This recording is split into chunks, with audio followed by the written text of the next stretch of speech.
Hello and welcome to the Renet podcast, helping entrepreneurs fill up their tanks, crank up the RPMs, and put the pedal to the metal until they cross that finish line.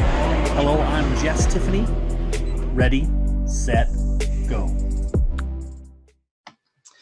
Hey everybody, welcome to another exciting episode. We have the awesome, amazing Scotty Schindler here with us from way down under. Can you say hi to everybody? Hey, going everyone. We love the accent. We don't get to hear it too much over here. So, well, thank you for coming here and being on the show. And before we get too far into things, if you could tell people, if they wanted to follow your stuff or check you out a little bit, where would they go to do that? Yeah, look, the best place is LinkedIn. It's probably the only place they can follow me. So LinkedIn, just Scotty Schindler. The other one is obviously my website, scottyschindler.com. But yeah, the LinkedIn's the best one. There's plenty of content on there and plenty of tips I share. Excellent. Perfect. Thank you. And so I know you had started a company years ago in 2000 with only one property, and then you exited later at about 1.125 trillion, it said. I was curious about how you, just a little bit of background on that and how you did that. Yeah, sure. Actually, believe it or not, I didn't start the company in 2000. So I'll give you the story about the 6 startups I went on, or 5 that didn't work. Oh, okay. So I left insurance in 2000 and wanted to start a company. And the first one I started was a medical website or medical portal called medicab.com.au. And I think it would have worked, but I was in partners with a guy that didn't want to work. So I was the only one doing the work, but he owned the name, not me. So it was sort of his concept. But when it came down to let's get in and get some stuff done, he just wanted to ride on the name. I'm going, oh, I'm doing all the work here. So I got out of that after 3 months. But I still think that had legs. It was good. But I learned out of that this whole portal thing was probably a good idea. So I started doing, and believe it or not, that model came out a few years later, like MySpace. They ended up taking, I won't call it my idea, but they actually took the same idea I had and made it work. And obviously it failed in the end because Facebook took off. But anyway, I thought that's a really good idea. So I came home. I moved from Newcastle back to Coffs and I started doing like these local portals. I started at one called Go Coffs, which is Coffs Harbour's our local regional city, and I called it Go Coffs. And that was a bit of an idea, but it never really took off. And I thought about doing those all over Australia. So once again, if you think of MySpace, but it was just for local ideas and stuff like that. And that, it was an all right idea, but in hindsight, I'm sort of glad that didn't really work. But I also I wanted to get into, the one thing I wanted to get into was the IT space. So I started thinking about security and networking, like as in computer networking, peer-to-peer. Okay. And the first client I went out to after reading a book that was, really thick, and I actually understood it. But anyway, when I had to go out and actually practice it, I went out and went, I'm not doing this, man. There's too many variables between computers. I said, my very first client, I don't even know if I charged him for the networking. But anyway, I said, I'm not doing this. This is way too hard to what I wanted to do, which was scale and use time duplication and all those sorts of models that I talk about now. It just didn't fit the model. I went, no, this is too hard. Even though it might be an opportunity, it's too hard. So that was through 2000. And all the way along, I was learning website design. And was at the turn of the century, website design was like the new buzz technology. Having a website was like, wow, that was the turn of the century. Yeah. But I got to the start of 2001 and I actually, believe it or not, I started to think I couldn't start a company. I was never going to make it. And my wife wasn't that happy because I hadn't really been working for a year. I'd just been playing around and doing a few odd jobs and trying to identify myself. So I started looking for a job, and then no one would even give me a job interview, let alone a job. So I never even got a job interview. But anyway, so I kept on looking along, and then I went to the Gold Coast in Australia in May 2001, and I bought 2 books. One was on PHP and one was on MySQL. In other words, online software. Yeah. And I started writing that. That changed everything. I came back. I started toying around with a car yard software. I started toying around with accommodation software and real estate software. Okay. And if you go back to the story of the one property, okay, so when I go back to that portal, that GoCoffs, I actually listed my parents-in-law's property on there for sale. And we sold it off that website. Oh, wow. So that was a pretty cool story, right? So we sold it off that one. Yeah. So anyway, from that one property, someone else asked me to list their property for private sale. So, so I started doing these little private sale things, as well as I was looking after half a dozen real estate agents. But anyway, all three of those software packages sort of worked. So I had 3 car yards using the car yard software. I had a few accommodation places using the accommodation software. I had like half a dozen people in the end using the real estate software. And they were all sort of working, but they didn't really get traction. But the one that started to get traction was the real estate one. So by September, I thought, this one's going to work. So I started playing around with it more. By November, I was going to start charging people, but I wasn't ready. I couldn't charge them. I said, I can't charge you. I'm not ready. So I started charging them in December. Then I went to another place an hour and a half from here in January 2002. Got some clients, went to Gold Coast February, and I got more clients. I went, this is it. This one's working. So I started the company Renet in February 2002 after a 2-year journey. And that was my 6th attempt. So it wasn't like some magic wand and off I went, my first attempt from one property and off I grew. No, the one property I had no idea when I put it on was going to lead to all the properties I had on there. So there was like 900,000 properties, $1.125 trillion worth of real estate. Wow. That I had in the database when I'd finished. And I remember putting the first $100 million figure on the website. It was like, wow, this database is managing over like $100 million. And then that grew to the $1 billion and then the $100 billion. And by the time I'd finished, $1.125 trillion worth of real estate had managed. It was awesome to watch that figure grow. Yeah. I should have taken 10%. Wow. Yeah, that's great. Yeah, 10%. That'd be should have taken 10%. Yeah, anyway. Absolutely. Wow. Yeah, no, that's an amazingly great success story. And I think you're right. I mean, occasionally people make it big right away, but usually it's their, 3rd, 4th, 5th, 6th, or 12th time trying before they really take off with something, in a big way. So, well, do you know the other side of that story was it took 18 more months before I realized I had a company. So it took until September 2003. So basically, say from October 2003 onwards, I never knocked on another door. So all the way along that journey, say from the start of 2000 to the end of 2003, so 4 years we'll call it, was simply driving and trying to create a business and a company. And the realization was from October 2003, I had a company. I had product, I had clients, I had profit, I also had staff. So, I had an office, I had all those things. And it just was like, okay, I think this is it now. I'm done. This is the focus going forward. It's Renet. It's working. Nice. And do you have any tips on blocking out all that other stuff? I know myself and many entrepreneurs suffer with kind of the shiny object syndrome. The shiny stuff. Yeah. Well, it's funny when I look back. So I got to the exit stage and I retired and got a chance to look back. A bit like the football season. You get to the end of the season, whether you win or lost or whatever, you look back and go, oh man, we could have done this better, could have done that better. And I looked at all the opportunities. So imagine if I'd have kept on doing the accommodation and it turned into Airbnb. Look at all the successful car sites. Imagine if I'd had all three, and I look at that and go, because I was self-taught. So if I had been more educated, maybe I could have done it. But anyway, at the end of the day, I look back and thought, you know what? At the same time, because I stayed laser focused on the real estate industry and I didn't let things distract me, I actually managed to go on a journey most people never go on. Yeah. So in that sense, I'll give myself an A+ report card because I didn't get distracted. Yeah. I got, did I maximize? And I could have even had the way it was going in 2006, I started doing all these things with networks and servers again because I needed it for my own hosting. Does that sound a bit like Amazon?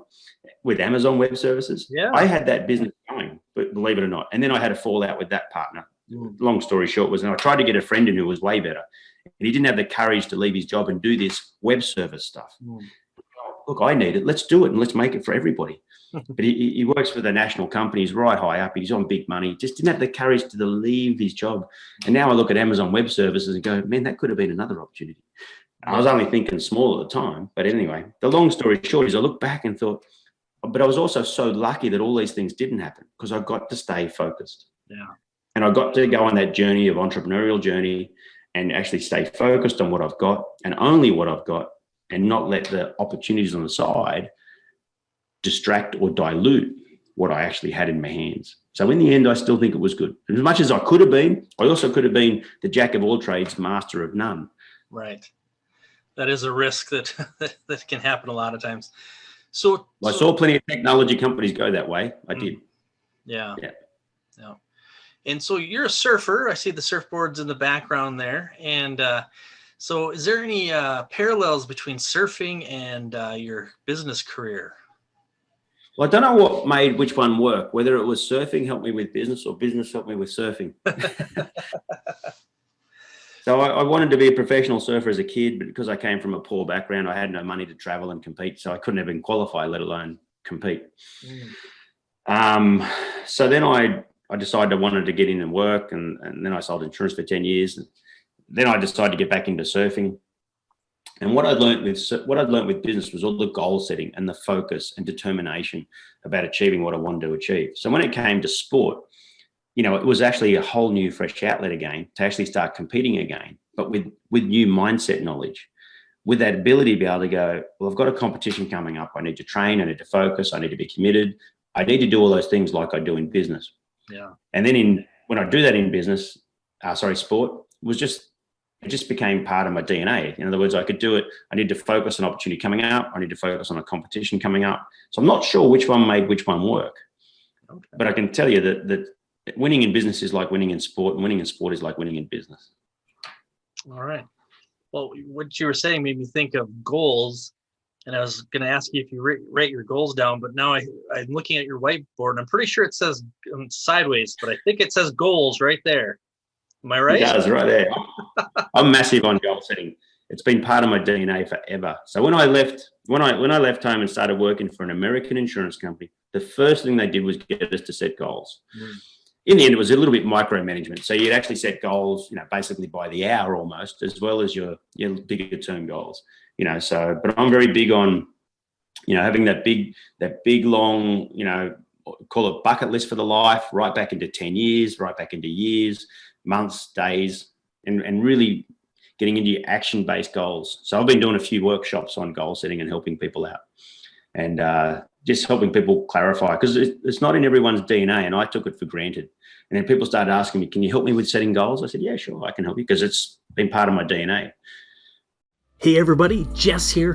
What if I could help your company find over $100,000 in hidden revenue streams in less than an hour without spending an extra dime on advertising or marketing? Reach out to me at cardzap.thebumpcard.me. Check out the video on 5 steps to profit, and also reach out and we can have a conversation. Thank you. Excuse me. So you cough once now and in public, and people start like looking at you like, hey, well, get away from me, you know.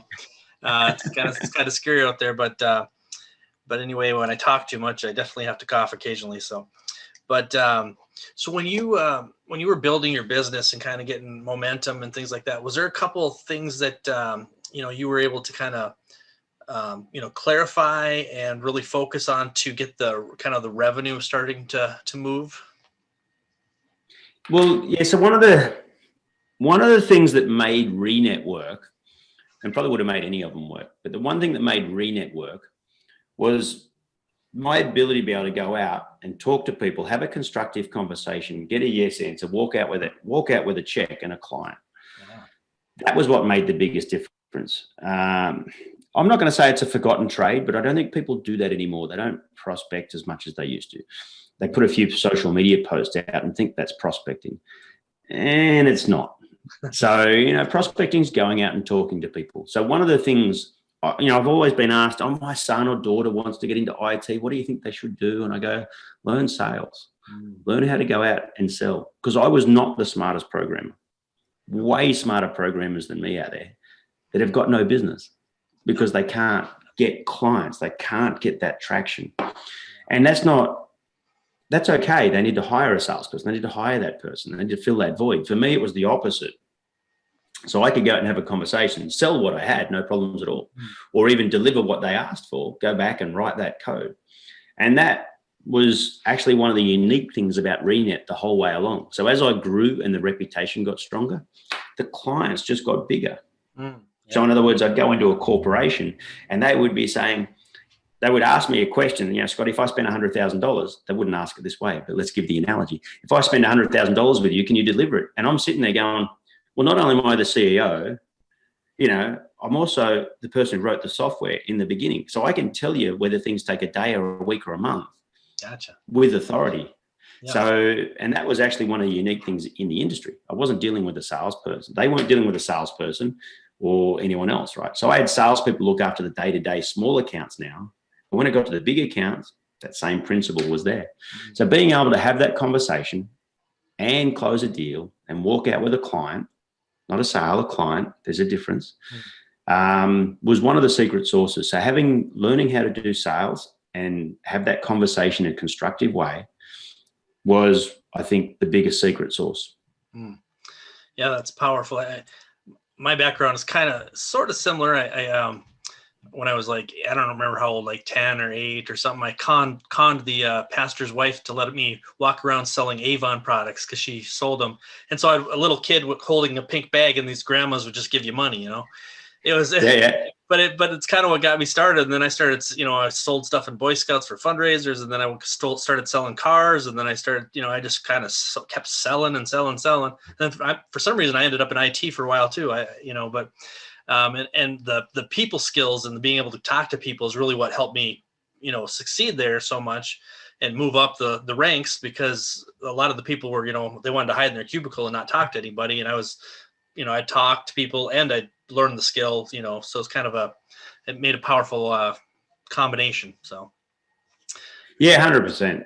And look, I'm a fan of sales or the sales career, even though it's a dirty word for most people. But the best thing about, if you're in your business for yourself, you're in sales, right? There's a fact. I mean, there's just no other two ways to put it. But if you're selling cars or something, as long as you're on a good deal, the best thing about being in sales or being in your own business is you can get paid what you're worth. That is the best thing. So, if you're worth more and you want to put more effort in and you're in your own business, it's because you're getting all the benefits. So when everyone asks me, Scotty, do you think I should start my own business? My answer is always yes. But here's the caveat. You're going to get paid what you're worth. So if you're going to start a business and do next to nothing, that's what you're going to get paid. If you're going to start a business, go the extra mile and do all the right things, well, then it's all yours to get. So go and do it. And when I started a business, I wanted to work 80 hours a week so I didn't have to work 40. Well, I often say that I worked till I was half the time. It stopped for a second there. Sorry. Can you repeat that last little bit? Yeah. And I said, I often say I worked till I was 70. I just did it in half the time. There you go. Oh, that's funny. Yeah. Yeah. It's pretty cool how you were able to kind of, retire early. And now you said you're kind of dabbling with some stuff because you're too entrepreneurial, you can't help yourself. But I think I'm going to be the same way. I just, my brain just wants to thinks that way naturally, so. Yeah. Well, it's boring when there's only so many times you can mow the lawn and wash the car. Right.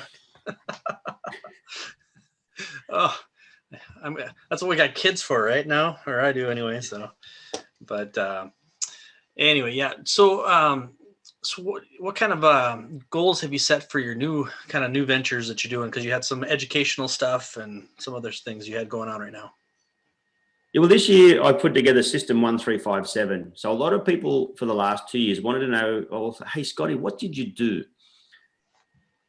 So I woke up one morning in 2018 and I woke up one morning and went, wow, actually all those things I wanted to do in 2000, I managed to do. And the techniques I used worked. Business judo, time duplication, the business of thirds, the rule of 100, and sugar and cream. I went, wow, they all worked. So I started going, okay. And then what happened was Google asked me to come and speak to them. Oh. So I spoke for Google and Startup Grind. And then things started to change where more people wanted to hear about it. Nice. But what I didn't have was a way of like a blueprint or a package of how to present this stuff. So I had an epiphany moment riding a bike in November 2019 with System 1357. And that has changed everything. So I've now spent this year on System 1357 and sharing the stories and the knowledge around this system that I did 20 years ago. Okay. To help people on their journey going forward. So that's what's been keeping me busy. So the goal this year was for 100 people to sign into System 1357. And I've actually achieved that twice now, which is good because I'm up to my third platform.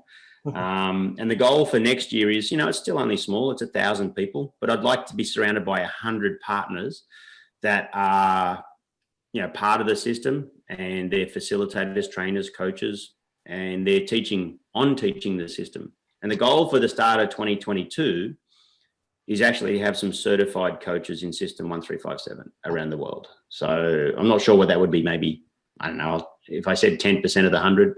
So 10 of them are actually certified, and I know they know, and they can teach along with other things they teach. It's just part of what they teach. It might be all of what they teach, but part of what they teach. So if you look at long-term goals, how I want to start 2022 is with 1,000 people logged into System 1357, 100 partners, and 10 certified coaches. That's fantastic. Yeah. Sounds like a great goal. And now I apologize. I have to go back to something you said a minute ago or so here. So what's the sugar and cream principle? Well, I'm glad you asked, because sugar and cream is one of my favorites. And I didn't actually have the terminology for sugar and cream until post Renet. Okay. And I had to come up with a way of explaining what I did. And so when I was hiring people as staff, for example, I was looking for people like me that not the overqualified people, the really qualified people, but the people that were just wanting to go on a success journey, wanting to learn their job, wanting to go forward, wanting to be a part of something. So the right word there is the sugary people rather than the cream people. Okay. I was looking for those people in sales. In staff. When I started selling the software Renet, I didn't go to the capital cities where all the cream clients were. I went to all the regional areas where all the sugar clients were. All the people that appreciated me walking into their door going, "How you going? I'm Scotty. I'm from Renet." And they went, "Wow, someone's actually come out to see us." That was sugary clients. And even then, when I went to some of the regional towns that might have had 50,000 people in it and 20 real estate offices, I didn't go to the biggest office in town because that's where everyone else went. I got paid the same off the big office as I did off the little office, but the little office appreciated me. Gotcha. So I went looking for all the sugary stuff the whole time, not the creamy stuff, the sugary stuff. But I didn't come up with the terminology of sugar and cream until post Renet. I was sitting there one day with a coffee and went, it's like sugar and cream. Anyway, I started talking about it. I started talking about it in one video, and a couple of people picked up and I went, "That's awesome." But that was a philosophy of how I started the company. Was always looking for the sugar. I had a sugary product. I had a sugary staff. I had sugary sales, not cream, and I could let the cream be there all day, like being on LinkedIn. I'll let the influencers do whatever they're doing. I'm doing what I'm doing with all the people around me that want to come along a journey, the sugary people. They're responding, they're learning, they're growing, they're evolving. Yeah. Fine. That's, the cream can float to the top all it likes. But there's a whole area of sugary people in there that just want a bit of help and a little bit of stirring, and they become amazing. And like I said, I did that with staff. I did it with clients. I did it with product. And my guess is that some of the cream came back to you seeking out what the sugary people had at some point. You got it. In fact, the last deal I did at Renet was a company called Colliers International, a massive international commercial real estate agency. So they reached out to me and said, "Hey, Scotty, can you put a tender in for this?" And I went, "Yeah, okay, I'll put a tender in." And I did all the right things. So I flew down to Sydney. I'm having these meetings in the big high building overlooking the harbour and all this sort of stuff. Anyway, in the end, I got the deal right, and it was worth well over 6 figures anyway. And then that was yearly and all this sort of stuff. It was a good deal. And then I found out at the end there was actually no one else tendering. It was just me. Oh. They already wanted me to do it. They just wanted me to put in a pricing thing for it, but they made it sound like there was other people involved, and there was no one else involved. Could have probably charged double. No, not really. Well, I'll give you a funny story with that. So in 2003, I was given this opportunity to do a product for a print company in Sydney, And believe it or not, that's actually the company that bought me 12 years later. So I'm going to call it the longest sale I ever did was 12 years. Oh, wow. But anyway, I went down to Sydney to see IPMG. They were a print company in Sydney. And they looked after a heap of real estate print stuff, and they needed a solution. So I'm on the plane flying down to Sydney, and I already had this solution written, right? So he'd asked me to come down, and I did like this 2 or 3 pager quote, and I already had this software, I already had this solution they needed done. And I went, I'm going to charge $5,000. And I went, oh, no, I'm going to double it. On the flight, I thought I'll double it, I'll make it 10. On the way to the office, I thought, no, I'll double it again. I can always come back. So I thought I'll go in with $20,000. That's it. I'll go in with $20,000. I'm sitting there across the room from Eddie, who was the boss. And I'm talking to Eddie away, and he's turned around and he's looked at me. He's gone, you know what, Scotty? I just don't think you understand what's involved. The other quote we've got is for $100,000. Wow. But see, the other quote, they had to write all the stuff. I mean, I'd already done the software. You already have. I already had it. Nice. For me, it was all just return, right? So, and I've gone, man, I still didn't charge enough. I should have said it was $100,000. There you go. So that was I told them that story after they bought me. We were out for dinner one night, and I told them the story of that $100,000, and they just laughed. I said, yeah, well, anyway. But if you talk about business judo, what I realized was they had that solution, but they didn't have another solution. So I ended up making about $400,000 out of those people over the next 5 years on this monthly recurring revenue for another solution they didn't have. So I didn't look at it as a lost sale.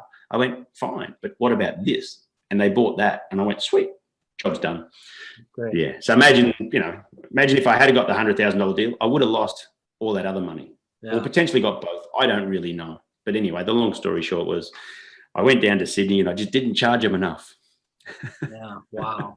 Well, that's a great story. What's maybe like a quick, I think you mentioned it earlier a little bit, but what's a quick failure that you had that you really got like a big epiphany from that really helped you kind of move to the next level? Oh, look, I've had plenty of them. I've had plenty of failures. You actually learn way more from your bad times than your good. I mean, if I give 1999 was one of the best and toughest years I ever went on.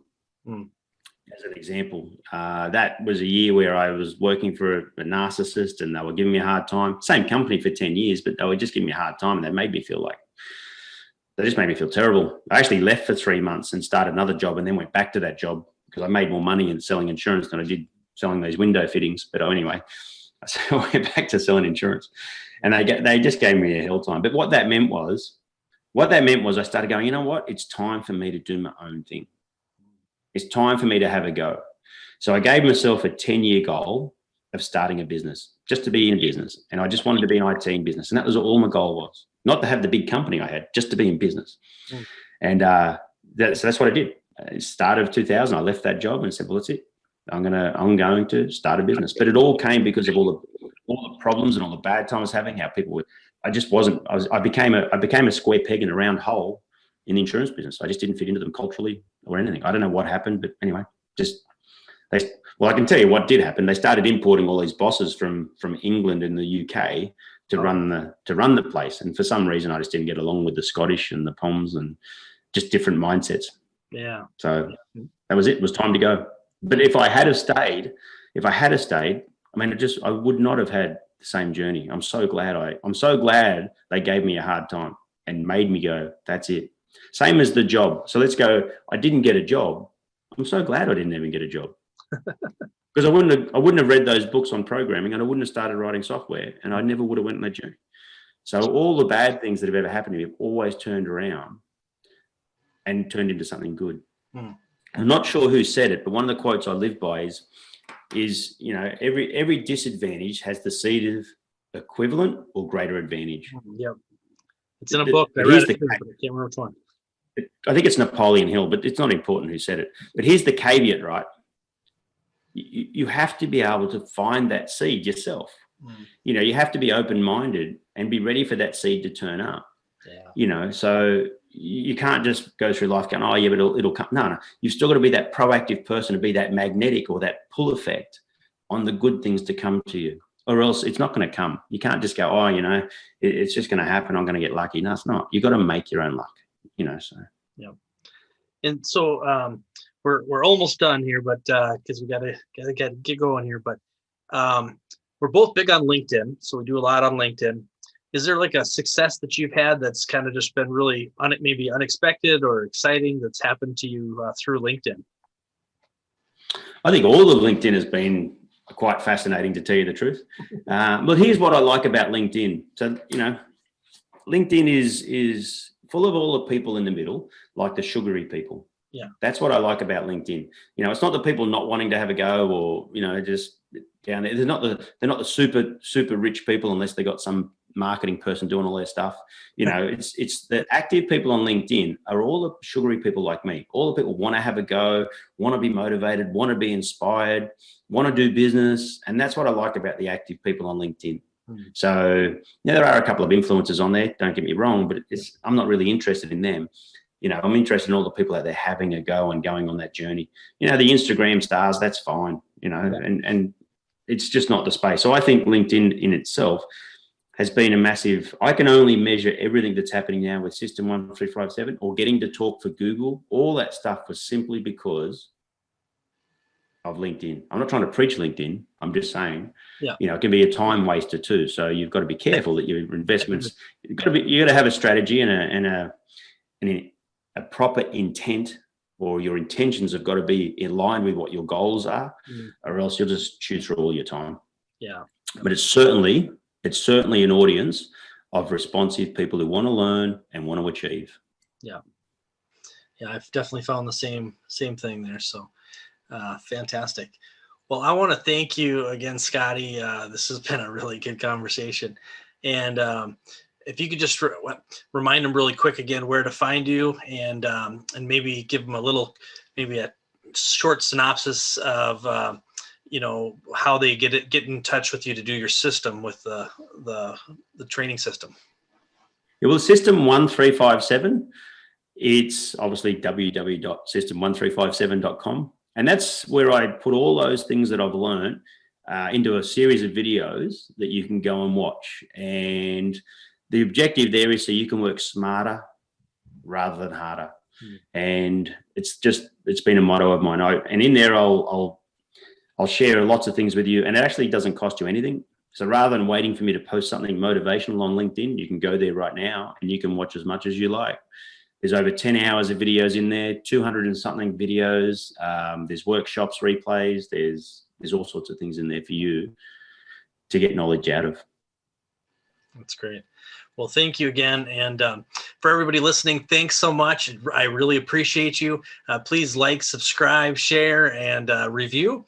And we will see you on the next show. Thanks again, everybody. Appreciate it.